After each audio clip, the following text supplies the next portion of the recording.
नमस्कार दोस्तों, हमारी आज की कहानी है दुर्व्यवहार।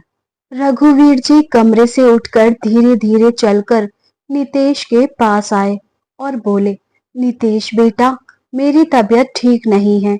हाथ पैर ढंग से काम नहीं करते। तुम मुझे डॉक्टर को दिखा दो।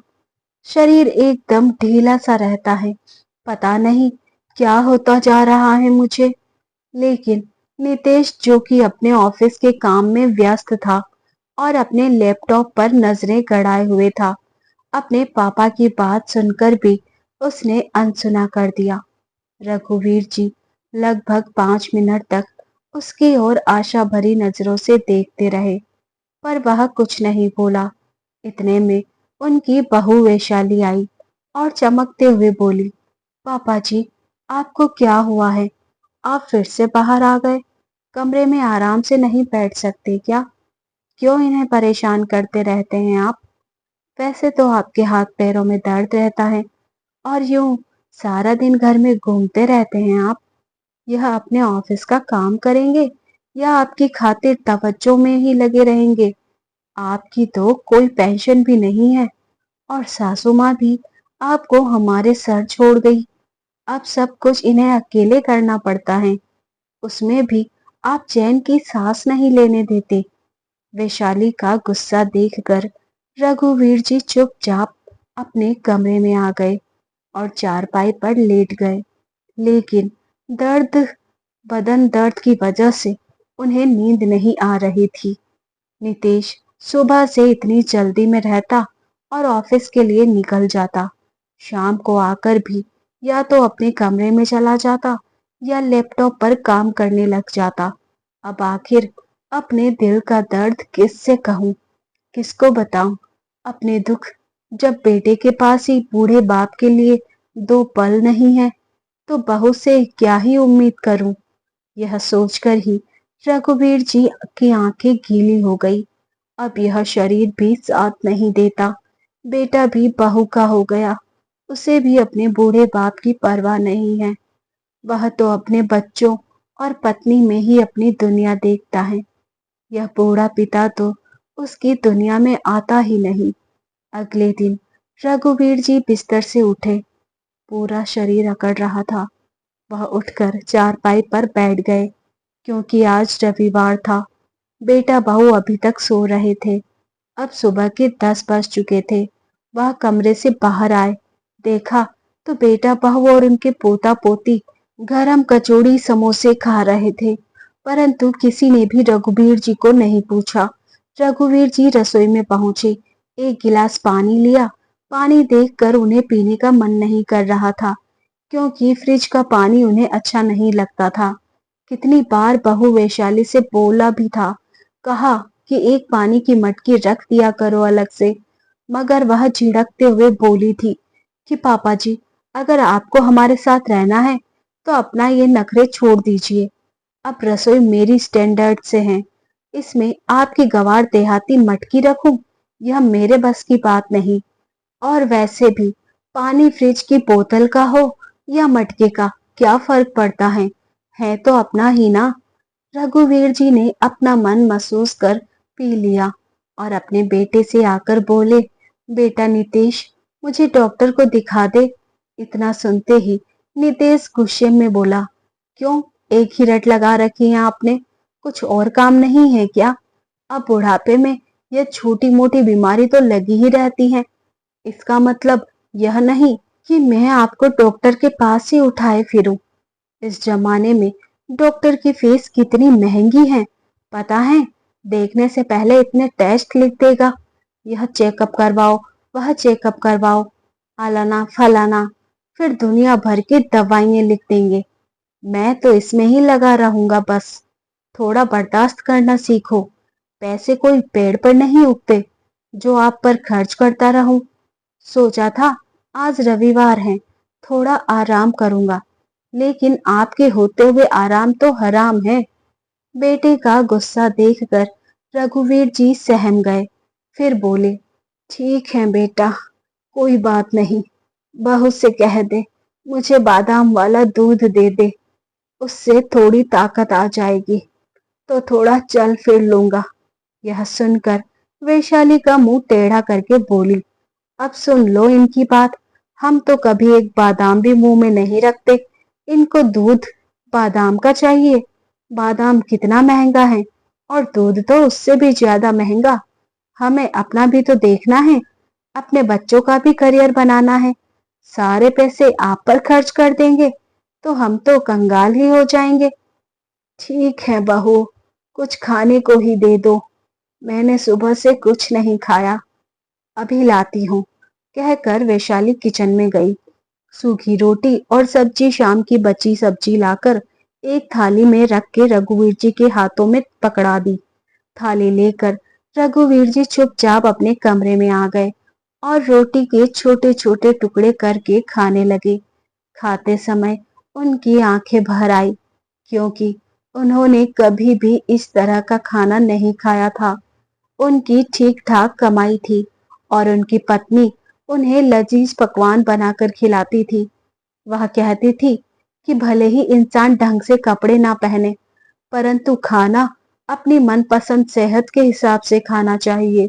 अच्छा खाएंगे तो शरीर में ताकत बनी रहेगी। रघुवीर जी हमेशा तरल सब्जी में रोटी को चूर कर खाते थे। इससे उनका पेट भर जाता था। वह अपनी पत्नी और दो बच्चों के साथ अच्छे से जीवन यापन कर रहे थे। उनकी बड़ी बेटी नेहा की शादी उन्होंने पास ही के शहर में करवाई थी, पर उसके पति की नौकरी विदेश में लगी तो कुछ दिन बाद वह भी विदेश चली गई थी। बेटी के हाथ पीले करने के बाद उन्होंने अपने बेटे नितेश की शादी भी कर दी।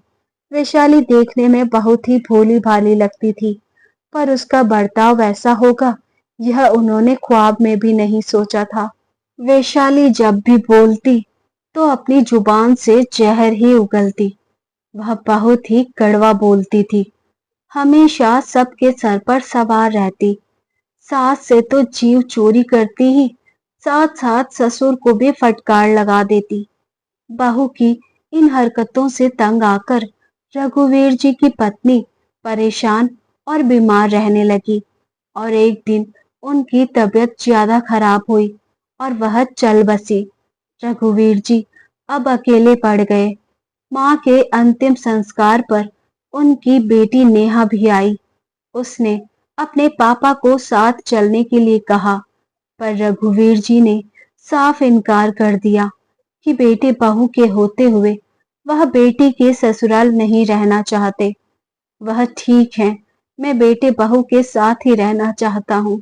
रघुवीर जी ने सोचा, सास के जाने के बाद शायद बहू के बर्ताव में बदलाव आएंगे, पर वह तो और भी ज्यादा कड़वा बोलने लगी। हमेशा बड़बड़ाती रहती कि सारा काम मुझे ही करना पड़ता है, क्योंकि जब सास थी तो आधे से ज्यादा काम तो वही कर दिया करती थी। बेटे नितेश ने भी अपने बूढ़े पिता का दर्द न समझा और बहू के बहकावे में आकर पिता पर मानसिक अत्याचार करने लगा। जैसा पत्नी कहती वैसा ही मान लेता और रघुवीर जी को फटकार लगा देता। बेटा भी अपनी पत्नी की सुर में सुर मिलाने लगा। एक दिन रघुवीर जी मंदिर में पूजा कर रहे थे। उन्होंने भगवान को प्रसाद चढ़ाया। उन्हें भूख लगी तो उन्होंने थोड़ा प्रसाद उठाकर मुंह में डाल रही था, तभी उनकी बहू वैशाली आ गई और उसने यह सब देख लिया। यह देखते ही वह गुस्सा करने लगी, भगवान मेरा इनसे पीछा छुड़ा दो, प्रसाद भी नहीं छोड़ते। पता नहीं मेरे पेट पीछे और क्या क्या खाते होंगे। कान खोलकर मेरी बात सुन लीजिए, आज से आप मेरी रसोई में कदम भी नहीं रखेंगे और ना ही भगवान जी को प्रसाद चढ़ाएंगे। वैसे भी भगवान की पूजा मन से की जाती है, बिना प्रसाद के भी वह तो हो जाएगी। इतना अपमानित होकर आज रघुवीर जी की आंखों से झरझर आंसू बहने लगे। इस तरह के रोज रोज के अपमान से वह परेशान हो चुके थे। उन्हें कुछ भी समझ नहीं आ रहा था कि वह क्या करे। आखिर रहना तो बेटे बहू के साथ ही था। बहू बुढ़ापे में भी न जाने ससुर से अंदर बाहर के कितने काम लेती। वह थक जाते, फिर भी वैशाली उन्हें ताना मारती कि सारा दिन घूमते फिरते रहेंगे तो दर्द तो होगा ही। वह थोड़ी देर के लिए आस पड़ोस में बैठने के लिए चले जाते। उसके लिए उनके बेटे बहू ने उन्हें मना कर दिया कि कोई जरूरत नहीं है बाहर वालों के साथ घुलने मिलने की। अब रघुवीर जी के हाथ पैरों में दर्द रहने लगा था। बेटे बहू को तो उनकी कोई परवाह नहीं थी। जब भी किसी रिश्तेदार का फोन आता या उनकी बेटी नेहा का फोन आता तो वैशाली बात तो करा देती, लेकिन कैमरे की तरह वह खड़ी हो जाती कि कहीं ससुर जी बेटे बहू की बुराई ना कर दे। दोनों पति पत्नी अपने और अपने बच्चों के सारे शौक पूरे करते, पर रघुवीर जी की जरूरत को भी पूरा न कर पाते। रघुवीर जी का चश्मा टूट गया था। वह कई महीनों से टूटे चश्मे से काम चला रहे थे। चप्पलें घिस गई, बीमार रहने लगे। फिर बेटे ने उन पर ध्यान नहीं दिया। एक दिन रघुवीर जी के उनके छोटे भाई देवदत्त का फोन आया। उन्होंने अपने घर पर पूजा रखवाई थी और रघुवीर जी को बुलाया था। उन्होंने भी जाने के लिए सहमति प्रकट की, क्योंकि घर में उन्हें घुटन महसूस होती थी। वह अपने छोटे भाई देवदत्त के यहाँ पहुंचे। पूरे घर में रौनक थी। अपने भाई से मिले घर में सभी ने उनका सम्मान किया। इतना सम्मान पाकर वह खुश थे। शाम को पूजा हुई। पंडित जी ने पाठ करवाया और सबने प्रसाद ग्रहण किया। थोड़ी देर बाद उनकी नजरें ऊपर उठी तो देखा सामने उनकी बेटी नेहा खड़ी थी। अपनी बेटी को सामने देखकर उनकी आंखें भर आई। नेहा आकर अपने पापा से लिपट गई। रघुवीर जी का गला रूंध गया। उनकी आंखें भर आई। नेहा की आंखों में भी आंसू आ गए। वह रोंदे गले से बोली, पापा, मैं अब आ गई हूँ, सब ठीक हो जाएगा। मुझे पता है भैया भाभी आपके साथ कैसा व्यवहार करते हैं। मैं आपको लेने आई हूँ पापा। लेकिन बेटी, हाँ पापा, मुझे सब पता चल गया, क्योंकि जब भी मैं आपके पास फोन करती थी तो मुझे आपकी बातों से एहसास होता था कि आप खुश नहीं हो। कई बार तो भाभी भी बातें बनाकर फोन रख देती थी कि आप घर पर नहीं हो। इसलिए मैंने चाचा जी से कह करके पूजा रखवाई ताकि आप यहाँ आ सको और मैं आपसे मिल सकूं। आस पड़ोस से भी मैंने पूछा आपका हालचाल। सभी कहते हैं कि तेरे भाई भाभी तेरे पापा के साथ दोगला व्यवहार करते हैं। मैं आपका टिकट बनवा देती हूँ पापा, अब आप मेरे साथ चलेंगे। मैं आपकी एक भी नहीं सुनूंगी। बेटी नेहा, तू आस पड़ोस वालों से मिलकर आ गई और घर नहीं गई, अपने भाई भाभी से मिलने नहीं गई। नहीं पापा, मैं भैया भाभी को माफ नहीं कर पाऊंगी। माना कि आपकी उम्र हो गई है, आप बूढ़े हो गए हैं, लेकिन इसका मतलब यह नहीं कि भाई भाभी आपको इतनी तकलीफ दे। जो मेरे पापा के साथ ऐसा करेंगे, मैं उनके साथ कोई रिश्ता नहीं रखूंगी।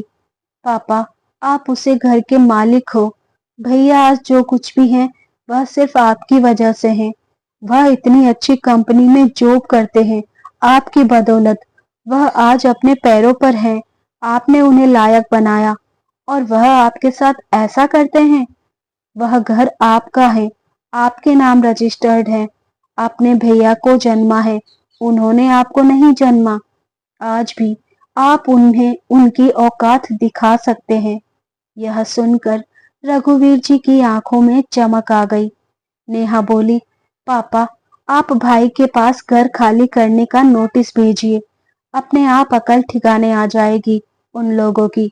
वकील की मदद से पेपर तैयार करवाए और नितेश के पास नोटिस पहुंच गया। नोटिस देखते ही नितेश के चेहरे से हवाइयां उड़ गई। क्या हुआ जी? वैशाली, पापा ने घर खाली करने का नोटिस भेजा है। क्या? कहती थी मैं आपसे कि घर के कागजात पर साइन करके इस बुड्ढे को वृद्ध आश्रम छोड़ आओ, लेकिन आप ही मेरी बात नहीं मानते थे कि पापा को इतनी समझ नहीं है, वह तो बहुत भोले हैं। अब देख लिया भोलापन अपने पापा का। वैशाली, यार तुम तो 2 मिनट चुप हो जाओ। अब इस सब का कोई फायदा नहीं जी। चलिए चलकर उसे उनसे बात करते हैं, वरना हम तो सड़क पर आ जाएंगे। हाँ वैशाली। अब नीतीश और उसकी पत्नी वैशाली रघुवीर जी के पास पहुंचे। नीतीश गुस्से में आकर बोला, पापा, आप मुझे घर खाली करने का नोटिस कैसे भेज सकते हैं? आपको पता भी है मैं सड़क पर आ जाऊंगा। हमारा और हमारे बच्चों का क्या होगा? आपने एक बार भी नहीं सोचा? बुढ़ापे में पागल हो गए हैं। आप यह सुनते ही रघुवीर जी ने एक चांटा नीतीश के गाल पर जड़ दिया और बोले, हाँ, हो गया हूं पागल। बताओ कैसा लगा मेरा पागलपन? जब अपने ऊपर बात आई तो तुम्हें बड़ा दर्द हुआ कि मैं कैसे रहूंगा, और जब बूढ़ा पिता भूखा प्यासा तड़पता रहा, दवा के लिए तड़पता रहा, जब नहीं सोचा तूने एक बार भी कि पापा का मेरे सिवा कौन है? बहुत हो गया, अब मुझे तुम्हारे साथ नहीं रहना। बहुत बर्दाश्त कर लिया मैंने तुम्हें और तुम्हारी पत्नी को। इतने में नेहा भी अपने कमरे से बाहर आई। नेहा को देखते ही वैशाली, जो अभी तक चुप थी, वह बोली, देखो जी आपकी बहन को, जरूर इसी ने कान भरे होंगे आपके पापा के। आते ही घर तोड़ना शुरू कर दिया। शर्म नहीं आती भाई के घर में आग लगाते हुए? यह सुनते ही नेहा ने एक तमाचा अपनी भाभी के गाल पर जड़ा और बोली, कैंची की तरह जुबान चलती है तुम्हारी। रस्सी जल गई पर बल नहीं गया। आपने मुझे अपना ससुर जैसा समझ रखा है क्या, जो सब बर्दाश्त करते रहेंगे? चुपचाप यहाँ से निकलो और अपना बोरिया बिस्तर बांधने की तैयारी कर लो। अब तो दोनों पति पत्नी नेहा और रघुवीर जी का यह रूप देखकर सहम गए। दोनों गिड़गिड़ाने लगे, पापा, हमें माफ कर दो, आगे से ऐसा नहीं होगा। परंतु रघुवीर जी, जो बेटे बहू के सताए हुए थे, अब उनसे यह नाटक बर्दाश्त ना हुआ। वह नीतीश और उसकी पत्नी को माफ नहीं कर पाए। मजबूरन नीतीश और उसकी पत्नी वैशाली को घर खाली करना पड़ा। नीतीश अपनी पत्नी और बच्चों को लेकर किराए के घर में रहने लगा। रघुवीर जी ने अपना घर बेचा और बेटी नेहा के साथ विदेश चले आए। दामाद और बेटी ने मिलकर रघुवीर जी का बहुत ध्यान रखा। अब वह अपनी बेटी के साथ रहते। अब रघुवीर जी ने सुकून भरी सांस ली। दोस्तों, कोई भी माता पिता अपने बच्चों के साथ ऐसा नहीं करते, लेकिन अगर बच्चे माता पिता के साथ दुर्व्यवहार करें तो उन्हें ऐसा कदम उठाना ही पड़ता है। दोस्तों, जो रघुवीर जी ने अपनी बेटी नेहा के साथ मिलकर अपने बेटे बहू के साथ किया था, वह फैसला सही था कि गलत? कमेंट करके अपनी राय जरूर बताएं और ऐसी कहानी सुनने के लिए हमारे चैनल को सब्सक्राइब करें। वीडियो को लाइक करें, शेयर करें। मिलते हैं एक नई कहानी के साथ। धन्यवाद। दोस्तों, वीडियो को हाइप करना ना भूलें।